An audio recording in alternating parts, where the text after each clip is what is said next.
इस वक्त हमारे साथ मौजूद है स्क्वाड्रन लीडर सुबोध दीक्षित जी।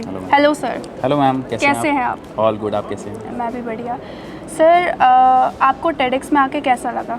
मेरे लिए बहुत अच्छी अपॉर्चुनिटी थी टेडेक्स में आकर के गेस्ट ऑफ ऑनर बनना और यहाँ पर इतने सारे स्पीकर से बात करना, उनकी विचार जानना, बच्चों से मिलना, और ये अपने आप में बहुत बड़ा अनुभव था मेरे लिए, क्योंकि मैंने यहाँ पे आके न केवल नए विचारों को सुना है बल्कि उन चीज़ों को अपने सामने लाइव होते हुए देखा है जिसके बारे में हम केवल टीवी पे या फिर अखबारों में पढ़ते थे। जी।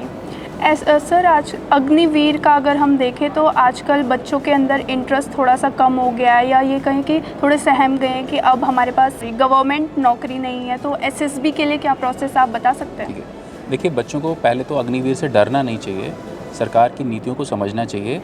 अग्निवीर हर एक समाज के वर्ग के बच्चे को मौका देता है कि वो सेना में आएँ और देखें यहाँ पे क्या हो रहा है, अपनी स्किल को बढ़ाएं, और उसके साथ साथ फ़ौज में कोई ऐसा रिस्ट्रिक्शन नहीं है कि आप पढ़ाई नहीं कर सकते हैं। हाँ, फ़ौज के लिए आप में एक जोश होना चाहिए, जुनून होना चाहिए, आपको मेहनत करनी है, आपको आगे बढ़ना है, और ये देश की रक्षा करने का एक अच्छा अवसर मिलता है आपको। और अगर आप नहीं करना चाहते हैं तो आपके पास एक जल्दी से छोड़ने का मौका होता है। अगर आप करना चाहते हैं तो आप अपनी लगातार मेहनत करिए, आपको फ़ौज भी उसमें हेल्प करेगी। और आप इसके अलावा साथ ही साथ अगर ऑफिसर बनना चाहते हैं तो वो भी अपॉर्चुनिटी आपके लिए बंद नहीं हुई है। आप अग्निवीर का भी फॉर्म डालिए, आप एनडीए का भी फॉर्म डाल सकते हैं, और जिसमें भी आपका सिलेक्शन होता है पहले जा सकते हैं। तो ऑफिसर बनने के लिए खासकर क्या है कि जो 16.5 साल से एनडीए का फॉर्म हम डाल सकते हैं, जिसमें अगर 12th उसने पास किया है तो भी भर सकता है, अदरवाइज़ अगर 11वीं की परीक्षा दे चुका है, 12th में अपीयरिंग है, तो भी वो एनडीए की तैयारी कर सकता है, इसका एग्ज़ाम दे सकता है। और ये एक ऐसी अपॉर्चुनिटी है जिसमें एक बच्चा 16.5 साल की उम्र में क्लास ए पोस्ट के लिए सेलेक्ट हो जाता है, ट्रेनिंग करता है, और एक ऐसा ऑफिसर बनता है जो आगे जाकर के chief of the air staff, army staff और नेवल स्टाफ भी बन सकता है। तो ये बहुत अच्छी अपॉर्चुनिटी है। एनडीए अब लड़कियों के लिए भी अवेलेबल हो गया, तो उस पर आप क्या कहना चाहेंगे? देखिए, किसी भी देश की उन्नति के लिए ज़रूरी होता है कि सब समाज के हर वर्ग के दोनों पहलू साथ साथ आगे बढ़ें। ये देश में बहुत अच्छा कदम लिया गया है, जैसा कि हम जानते हैं, ना केवल एनडीए स्टार्ट हुआ है लड़कियों के लिए, उसी प्रकार से मथुरा में भी पहली बार गर्ल्स के लिए सैनिक स्कूल स्टार्ट हुआ है। तो ये बहुत अच्छी पहल है, क्योंकि एक सशक्त समाज के लिए बहुत ज़रूरी होता है कि महिलाओं की भागीदारी उसमें एक पुरुष की भागीदारी के साथ साथ चलती रहे। एनडीए में लड़कियां अब उसी रूप में आ पाएंगी जैसे कि कोई एक, पहले हम सुना करते थे कि मेल कैडेट्स आते थे। लड़कियों के लिए खुल जाने से उनको कंधे से कंधा मिला करके कम उम्र में ही आगे बढ़ने का मौका मिलेगा। हम देखते थे कि छोटे ही क्लास से एनसीसी भी लोग ज्वाइन करते थे, क्योंकि देशभक्ति की भावना होती थी। अब लड़कियों के लिए भी वो रास्ते खुल गए हैं कि वो क्लास से गस्टेड ऑफिसर बन सकती हैं, और बहुत जल्दी एनडीए में आके, और बहुत ही प्रतिष्ठित संस्थान है एनडीए, उस पर हमें गर्व है, पूरी दुनिया उसको देखती है। ट्रेनिंग पैटर्न बहुत कठिन होता है, लेकिन उसकी अपनी एक खासियत है एक, और जो लोग एनडीए में एक बार जाते हैं, किसी भी रक्षा एकेडमी में जाते हैं, वहाँ से बाहर आ जाते हैं, हमेशा के लिए वो वहीं के हो जाते हैं, क्योंकि वो उतना गौरव, साहस, हिम्मत और देशभक्ति वहाँ भरती जाती है।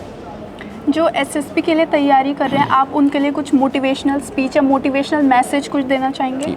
देखिए, एसएसबी अपने आप में एक ऐसी परीक्षा है जिसको रटा नहीं जा सकता है। किसी भी बच्चे को ऑफिसर बनने के लिए उसमें कोई ऐसे फैक्ट नहीं है जो आपको रट के जाने हैं, बस एक ही लाइन है कि बी ओरिजिनल।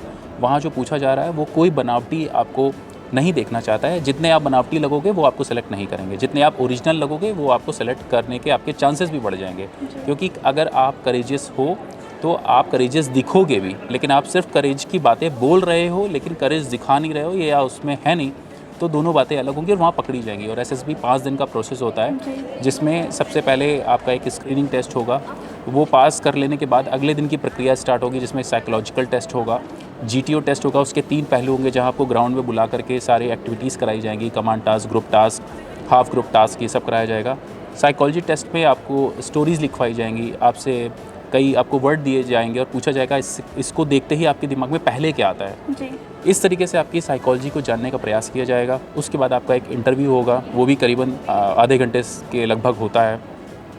तो देश के लिए एक ऐसा मौका है कि ये बहुत कठिन एग्ज़ाम नहीं है, इसको बहुत कठिन ना समझें, इसको आप धीरे धीरे पढ़ते रहें, अखबार पढ़ें, रोज़ न्यूज़पेपर पढ़ें। और एक फ़ौजी बनने के लिए, फ़ौजी अफसर बनने के लिए ज़रूरी है कि आपको देश दुनिया की जानकारी हो, और ये इतना कठिन नहीं है एग्ज़ाम कि आप बन ही ना पाएँ। और एक और चीज़ मैं बताना चाहूँगा कि फ़ौज की जो प्रक्रिया है वो बहुत ही सुंदर, साफ़ सुथरी है। यहाँ पे किसी भी कोई भेदभाव नहीं होता है। यहाँ पे किसी भी जाति, वर्ग, धर्म का व्यक्ति और किसी भी तबके का व्यक्ति फॉर्म डाल सकता है।